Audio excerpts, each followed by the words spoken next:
В эфире программа «Актуальное интервью», в студии Иван Лазаренко. Здравствуйте. В Якутске проходит международный музыкальный фестиваль «Евразия. Диалог. Классика» и 4-й международный дальневосточный симфонический семинар-форум для молодых авторов.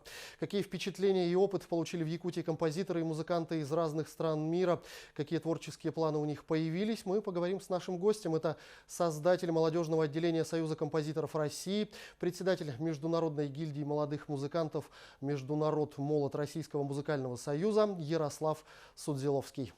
Ярослав Сергеевич, здравствуйте. Здравствуйте. Ну, для вас, как человек, который часто ездит по миру и нашей стране, какой предстала именно Якутия музыкальная? Насколько здесь, на ваш взгляд, развито композиторское сообщество? Ну, композиторское сообщество Якутии, как сказать, оформилось не вчера. Оно уже имеет за собой большой опыт, большую историю.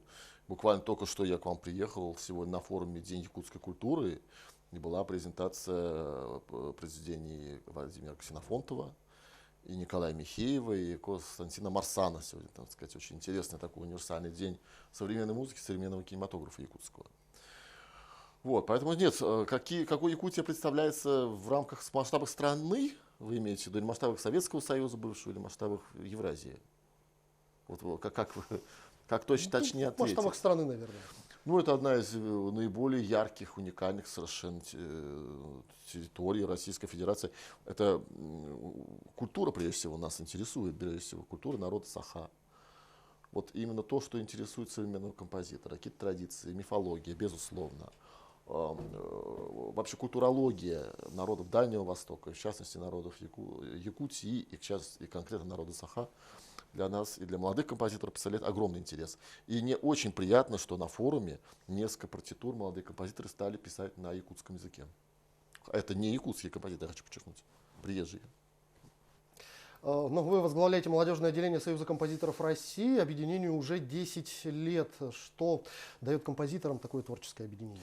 Ну, я хочу немножко внести коррективу в название нашей организации сегодняшней, потому что, да, я создатель молодежного отделения Союза композиторов России, но с 2016 года мы приобрели международный статус. Мы стали сначала ассоциацией, как вы сказали в заглавии, а сегодня мы являемся международной гильдией молодых музыкантов, Международ молод Российского музыкального союза. Это большая международная молодежная организация, которая в себя включает и композиторов, и исполнителей, и музыковедов, и музыкальных критиков, и дирижеров. То есть, грубо говоря, такой цех по производству современной музыки, музыки 21 столетия. И этот цех кадровый, что важно. То есть он объединяет все профессии, которые работают, конечно, на создании вот этого нового уникального оригинального продукта. Ну и, безусловно, это обмен мнениями, какими-то новыми трендами и прочее, и прочее. Ну, давайте поговорим о мероприятии. В рамках фестиваля проводились творческие семинары для композиторов. Чему на них учили, чему научили? Ну, у нас наши форумы всегда уже 5-й год работают по такой очень уникальной комплексной системе. Мы пытаемся охватить целый объем мероприятий. То есть это и, безусловно, работа на форуме, написание нового симфонического произведения. Это работа в мастерских приглашенных мастеров. Потому что, как правило, мы берем 5-6 мастеров очень разных направлений, разных стран, для того, чтобы они могли представить свою школу и дать молодым авторам уникальные советы, то есть то, что они нигде не получат. Кроме того, это композиторы, которые являются концептуальными композиторами, что очень для нас важно, то есть это люди, которые являются музыкальными философами. Таким образом, мы образовательный цикл делим на практическую составляющую, то есть написание и обучение к написанию, лекционную составляющую, лекции у нас очень разные. И культурологическую составляющую, и философскую составляющую концептуальную. То есть это вот 4 таких кита, на которых сегодня, по идее, должно стоять профессиональное композиторское образование. Я очень рад, что мы это делаем. И вот у нас в этом году мастера и Георг Хайду из Германии, и Алтунгерел Хишигдоктоп из Монголии, и Александра Хмелевская из Польши, и Штайнер Йигесец из Норвегии, И всех их объединяет очень интересный взгляд на современное искусство. Кроме того, профессора из Молдавской национальной консерватории и Белорусской академии музыки Дмитрий Лыбин и Снежана Пысларь. Это люди, которые имеют авторские курсы по инструментоведению, по тембральной составляющей написания практического симфонического оркестра, а также они также являются докторами наук. То есть очень приятно, что это композиторы, мы еще их заставляем писать не только музыку, но и браться за перо, писать непосредственно концептуальные тексты. И в этом плане очень приятно, яркая была у нас лекция Богдана Королька, это один из ведущих сейчас балетных и музыкальных критиков, который в этом году вел авторскую мастерскую у нас на форуме, и именно работал с композиторами для того, чтобы вот этот вопрос пера, не только нотного, но и словесного, молодые композиторы овладевали бы. Но вот если говорить о подготовке именно композиторских кадров, то, на ваш взгляд, какие предпосылки здесь у нас в Якутии есть? Но предпосылок-то везде много очень. У вас есть замечательная молодежь, творческая, очень, так сказать, талантливые ребята.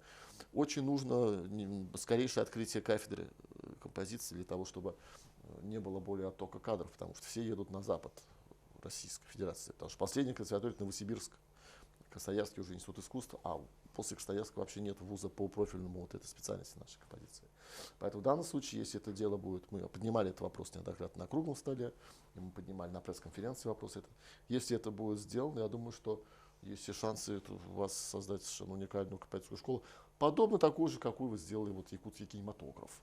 Некий такой ваш тренд теперь республиканский, который становится уже международным трендом, общероссийским трендом.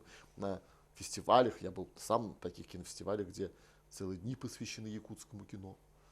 Поэтому я считаю, что сам Бог велел сейчас как-то организоваться в этом вопросе и сдвинуть нашу профессию в этом же направлении. Ну, в этом году на фестивале значительно расширено международное именно представительство. Как вы думаете, вот такие международные контакты все-таки что дают начинающим Очень и много. будущим Ну что, композиторам? композиторы должны вообще ездить постоянно. Потому что когда композитор перемещается по земле, он как губка впитывает какие-то новые мысли, новые культуры. Это очень сильно помогает ему впоследствии для написания собственной музыки. Поэтому в данном случае международная деятельность — это приоритет нашей организации. Мы поэтому и долго добивались международного статуса. Молодежное отделение Союза композиторов создавалось 10 лет назад, но оно уже к 2015 году, в общем-то, было отчасти международным, потому что туда вступили республики бывшего Советского Союза целым рядом. И уже это было СНГ практически. То есть мы уже вышли за рамки Союза композиторов России в какой-то степени просто по факту своей деятельности. И поэтому в 2016 году, когда мы вступили в Российский музыкальный союз, мы вот стали международной сначала ассоциацией, теперь международной гильдией. Именно для того, чтобы мы объединили вот эти культуры и создавали бы, чем мы, собственно, и занимаемся, новое геокультурное пространство народов Северной Евразии. Потому что у нас 48 отделений на сегодняшний день, от территории от Парижа до Якутска. Вот такая у нас география. Ну а вот участники этого объединения не загоняются ли в какие-то рамки и позволяет ли им участие в этом объединении все-таки сохранять какую-то самобытность в творчестве? Так вот, одно из приоритетов нашего объединения. Мы же общественная организация. Мы когда создавались, мы учли ошибки творческих объединений в рамках Союза композиторов. У нас их было очень много там разные. И там, леворадикального авангардного толка, и наоборот правого радикального традиционалистского толка, и какие-то центристы, и там третье, пятое направление. Там. Композиторы — это такое сообщество, где очень много группировок и партий, так условно сказать, партий в плане направления идеологического и стилистического развития композиторской мысли. Это нормально. Это очень хорошо. Это нормально. Это естественная составляющая организации творческой любой. Поэтому мы, когда создавали молодежное отделение, мы поставили приоритетом избежать этого. Потому что мы тогда бы стали организацией для композиторов какого-то отдельного направления. А на момент создания этой организации все даже классики уже и второго авангарда нашего, и все знаменитые композиторы, никто не могли толком, собственно говоря, уже сами для себя ответить, а что есть сегодня генеральное направление? Потому что мир настолько изменился за эти последние 30 лет. Какое? Сегодня нет вообще в искусстве никаких генеральных направлений. Понимаете, в чем дело? Поэтому, а если мы молодежную организацию создавали, то тем более, какое мы имеем право, будучи поколением немножко другим, диктовать им, что им нужно делать, что им нужно писать. Поэтому мы сняли стилистические ограничения. Мы изначально были очень свободной организацией. Практически такая первая, можно сказать, в России организация гражданского общества, потому что это композиторы, будучи гражданами, сами взяли и создали для себя организацию. У нас не было какого-то заказа, там, приказа, мы взяли и самоорганизовались. И дело пошло, вот видите, теперь это евразийское геокультурное пространство композиторское. Но вот если вернуться к якутскому кинематографу, который вы упомянули, действительно успехи в прошлом, позапрошлом году были небывалые. Не появилось ли у гостей, участников нынешнего фестиваля желаний к совместным проектам, к совместному творчеству, и как бы вы оценили перспективы такого сотрудничества? Я об этом узнаю сегодня в 6 часов вечера, потому что сейчас наши гости, у них сегодня якутский день, поэтому сейчас наш форум повезут по музеям, у них сейчас выезд в город. А вечером у нас цех, как всегда, и, собственно говоря, я обязательно спрошу этот вопрос, потому что вчера же на пресс-конференции Константин Марсан неоднократно говорил, что да, мы хотим максимально интернациональное сотрудничество с разной музыкой, и поэтому я думаю, что сегодня у них была очень такой плотная презентация, замечательная, очень расширенно они показали, так сказать, очень широкую палитру того, что делает якутское кино. Я думаю, что, конечно, найдутся желающие, и интерес будет. Может, вообще не русские будут авторы. Может, будут авторы. Вот у нас не бывало ли в этом году представительная делегация композиторская? Впервые в Якутии, впервые за музыкальную композиторскую точность на жизнь Якутии сюда приехали композиторы с 4 континентов.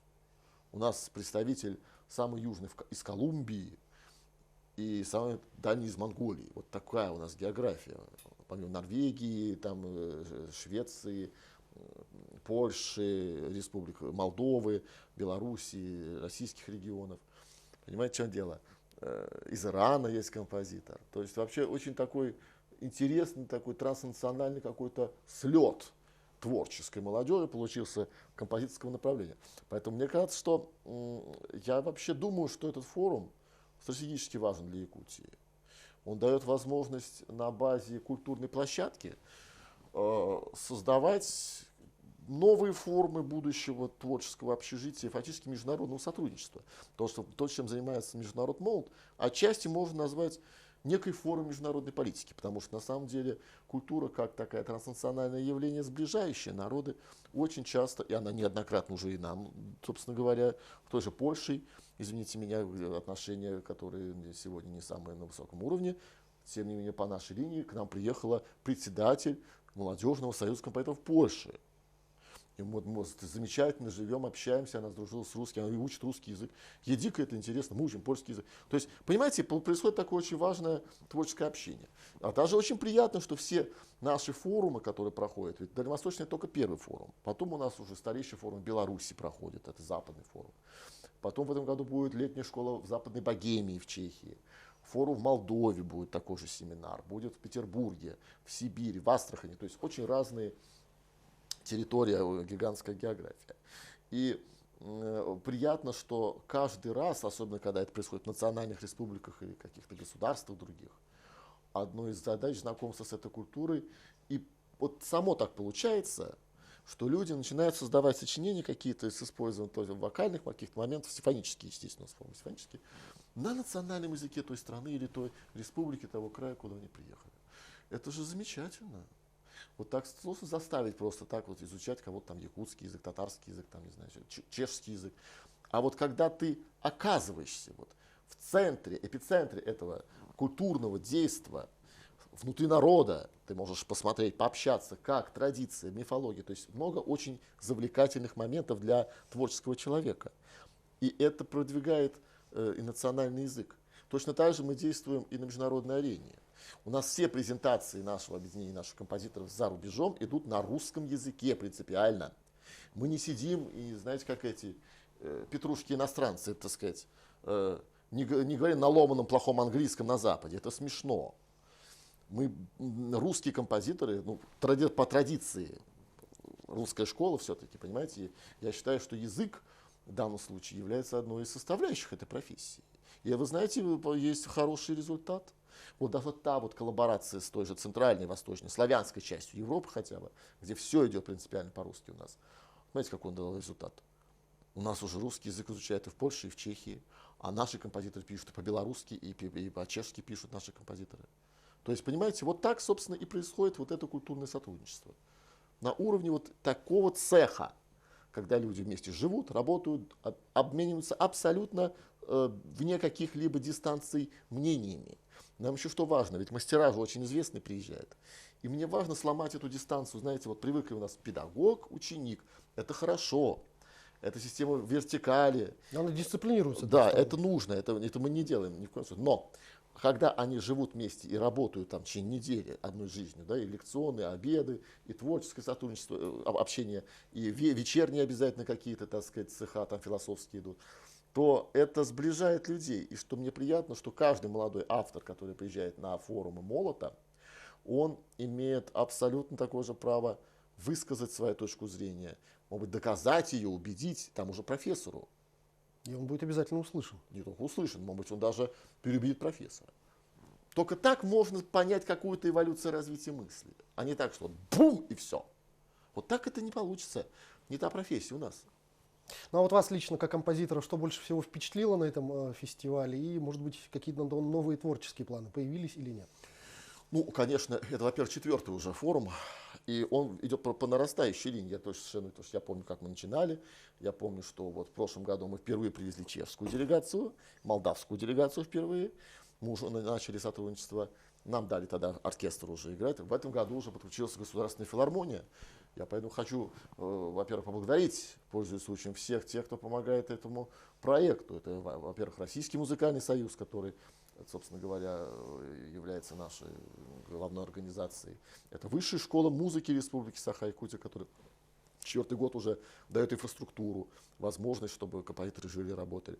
Это Государственная филармония, которая с этого года в абонемент ставила концерт форума. Это очень приятно, здорово. И в этом году, вот 25 февраля, была премьера, была программа, так сказать, там были премьеры наших мастеров, включая вот «Мое божество», тоже 3-й раз сыграли. Партитура очень сложная, ее очень многие отказываются играть, потому что там нужно 20 симфонических репетиций, чтобы это все сделать по-настоящему. Ребята очень самоотверженные, крайне впечатление хорошее вообще от музыкантов Якутии. Я-то знаю Якутию давно очень. Мы первый раз еще приехали сюда с Владиславом Ильичем Казениным в 2010 году, когда мы только создали молодежное отделение. Я приехал как председатель молодежного, а он как председатель Союза композиторов. И мы тогда был юбилей Союза композиторов Республики. И мы открыли тогда Саха-Молот. Кстати, в этом году десятилетие Саха-Молота. Это одно из первых наших отделений. И Николай Алексеевич Михеев тогда был избран председателем Саха-Молота. И мы ему торжественно вручили на сцене корочку члена Союза композиторов России. Это было такое уникальное такое явление.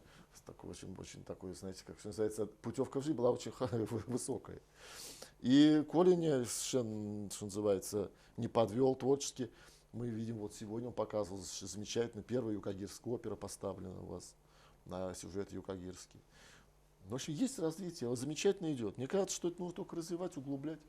А видите, при помощи нашей международной организации контакты-то какие огромные получаются. У нас почти 1500 членов уже сейчас. 48 отделений по всему миру. Вот и смотрите, вот получается. Это молодежь творческая. Ярослав Сергеевич, я благодарю вас за беседу. Огромное спасибо, что нашли время и ответили на наши вопросы. Безусловно, успехов в развитии вашим объединением. Спасибо вам большое. Это была программа «Актуальное интервью». У нас в гостях был создатель молодежного отделения Союза композиторов России, председатель Международной гильдии молодых музыкантов «Международ Молот Российского музыкального союза» Ярослав Судзиловский. До встречи в эфире.